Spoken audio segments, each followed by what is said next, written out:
আসসালামু আলাইকুম রহমতুল্লাহ। প্রাণপ্রিয় কলিজার ভাই ও দরদি ভাইরা, এই যে দেখেন, আমি ঢাকার থেকে আসার সময় বিনিময় গাড়ি চড়ে আসছি। এসে এই দেখেন মধুপুরে আসলাম। আমাদের বাড়ির নিকটে মধুপুর, আমার বাড়ি ধনবাড়ি। এই দেখেন মধুপুর এসে পড়েছি। মধুপুর বাস স্ট্যান্ড এটা। এখানে বিনিময় গাড়ি এখন ধনবাড়ি রুটে যাওয়া হবে। ওদিকে গেল ময়মনসিংহ রোড, আর এ পাশে হলো ঢাকার রোড, ঢাকা টাঙ্গাইল। এখন জামালপুর ধনবাড়ি রোড। ওই যে দেখেন, ওই যে ভাইরাল আনারস, মধুপুর একটা জিনিস ভাইরাল আনারস। এই যে আমি এই গাড়ির ভিতর থেকে ভিডিও করেছি, বিনিময় কাউন্টারের বিনিময় গাড়ি।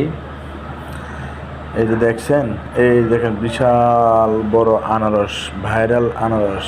মধুপুর একটা ডায়লগ আছে জানেন কি? মাল খাবে কালারে, মাল খাবে কালারে। সেটা কি জানেন? এই যে আনারস যখন কালার আসে, সেই কালার, তখন কিন্তু সবাই কালারেরটা খুঁজে, পাকা কালার। যত কালার বেশি তত মিষ্টি বেশি। এটাই হলো মধুপুরের ভাইরাল ডায়লগ, মাল খাবে